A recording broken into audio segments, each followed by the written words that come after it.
In 2005, a group of friends decided to spend the weekend camping in the Arabida Mountains, a steep mountain range by the Atlantic Ocean.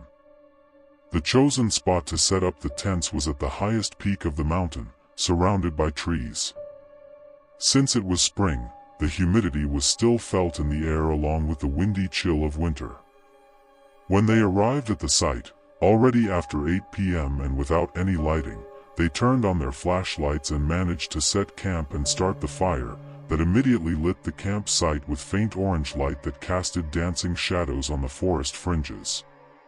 Sitting by the campfire with the darkness of the forest behind them, they decided to tell old, dark stories and myths to build the adrenaline in the group and have a bit of fun, drinking and laughing as the night went on.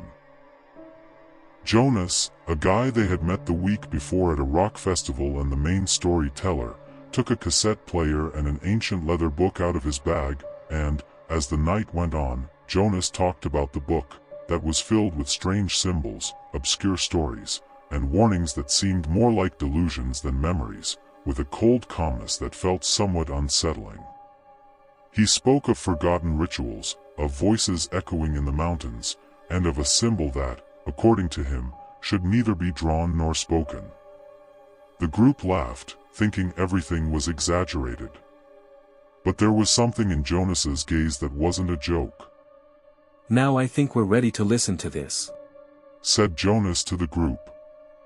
Looking brave but with slight traces of fear, he pressed play on the cassette player. Infernal voices were heard from it, moaning and roaring, along with a deeper and more distinct voice speaking in a language that seemed to be Latin. As the recording evolved from distorted and unrecognizable moans of suffering to the phrase being said becoming more and more distinct, the fire crackled, sending burning pieces of wood flying around them, before shrinking into a mat of burning coals. The main voice, deep and drawn out, pronounced words that none of them understood, but were still able to send chills up their spines. Adveniat Umbra. The voice kept repeating. Adveniat Umbra. It said, deeper and deeper until the sound became uncomfortably low and distorted to comprehend. "I didn't buy this, I found it at my grandmother's house, after the funeral. It was hidden behind a false drawer, along with this cassette player. I had never seen it before." Jonas opened the device and the cassette had a torn tag with the word "Shadows" handwritten on it. The group fell silent and the forest seemed to listen. Mariana tried to laugh, but her voice failed. Tiago stared intently into the darkness between the trees. Marco, the most skeptical, abruptly turned off the cassette player. "This is sick," he said. "Why did your grandmother keep this?" Jonas didn't answer. But he seemed paler than before. The forest responds and the wind picked up. The trees began to creak as if something were moving among them. The campfire flickered, and for a brief moment, it seemed to go out, reigniting with a strong, bluish dancing flame. One of the dogs accompanying the group began to growl at the darkness, its fur bristling as it assumed an attacking position facing the forest. Something was awakened. Jonas looked at the cassette player and it was stopped. But the sound could still be heard. Not from the device but from the forest. Shortly after, the fire became gentle. The flames took on a yellowish and familiar hue, serene as if nothing had stirred that night. Overcome by fear, they retreated to their tents in the hope of finding some solace and security. They woke up to the nervous barking of the dogs. It was around 3 in the morning, and the icy mountain air cut through exposed skin. Mariana was the first to leave her tent. The lantern trembled in her hand, casting uncertain reflections through the treetops. Tiago followed the sound, his face pale in the light of the portable lantern. Marco was trying to calm the dogs, but they kept growling and pulling on their leashes. As they gathered to try and calm the dogs and try to figure out what's happening, they realized the group is smaller. Jonas and Sophia were missing. Mariana ran to their tents and her heart almost stopped. Jonas's tent lay empty, the door wide opened and the footprints in the dirt still fresh. So was Sophia's, with all her equipment still inside, even though Mariana knew that Sophia was very scared of going out into the unknown darkness without a source of light. Overcome by fear, they gathered their courage and ventured into the forest in search of Jonas and Sophia. The air hung thick with the scent of damp earth and pine, a heavy cloak draped over the silent forest. A distant, fiery glow pierced the tree line, its red and orange hues flickering like embers. Aggressive, dancing shadows stretched and shrank on the trees, beckoning the group forward. As they drew closer, an altar came into view, its center holding a crackling fire that licked at the encroaching darkness. A circle of deep crimson candles surrounded the flames. Draped in flowing white capes, a ring of women danced around the fire. Their bodies, illuminated and distorted by the flickering light, created the colossal, almost independent shadows that had drawn the group in, a silent, spectral audience to their ancient ritual.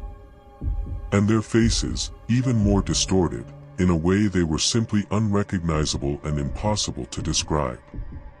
Their voices a low, rhythmic chant that rose and fell like a tide. From there echoed a hypnotic chant, whose words clearly said, Adveniat Umbra. The chant died in a single, guttural gasp. Every woman fell silent at once, their bodies frozen in place before they slowly, as one, turned to face the unseen observers. A chilling, icy gaze, older and colder than the moon, fixed on the distant bushes where the group was. Then, from the very air between them, a metallic scream tore the silence. A sound born of rusted iron and shattered bone, and still, the women did not move. Possessed by terror, the group of friends fled back to the camp. When they finally arrived, everything had disappeared, neither the campfire nor the tents were there, just the silence and the turned-up earth. And the book. Panic and confusion took over the remaining group, even the dogs had become silent and submissive in the forest, as if they knew they should just keep quiet and leave as soon as they could. The book was now completely blank. The pages that once contained stories, symbols, and warnings were just blank like a brand new school book. In a desperate state, they hurried back to the cars, constantly looking over their shoulders and jumping at every noise. They called the police. The agents arrived at dawn, investigated the area, and collected statements. But they didn't find anything suspicious. No sign of Jonas. Or Sophia. And the strangest part is that there was no record of a Jonas matching the given description. Neither in the national system, or in social media. It was as if he had never existed. As for Sophia, her parents were contacted and they confirmed that she had gone camping with friends, but they never heard from her again. No clue. No explanation. The case was filed as a disappearance without known cause. The group never returned to that mountain range. They tried getting rid of the book, but it always appeared in one of their houses as soon as they got home, leading them to burying it in Tiago's backyard, inside a bag locked with a chain and locker. Skeptics say that the group of friends were just having a good time, got drunk and maybe Sophia drowned and Jonas was just this imaginary guy they made up to put the blame on. While others, the ones who believe in omens, the conspiracists, they believe the story is far more sinister and whisper a darker tale, that the mountain is a living tomb of secrets that should not be awakened, that it is a hungry god looking for its next meal and Jonas was a harbinger of doom, a vessel, a high priest sent to find a sacrifice for the next awakening, vanishing the moment his task was complete and his purpose filled. One thing is certain. That night something was summoned, and something answered. It is said that, night after night, the same mournful voices of that chant still echo in the forest. To this day, No one has heard of Jonas and Sophia again.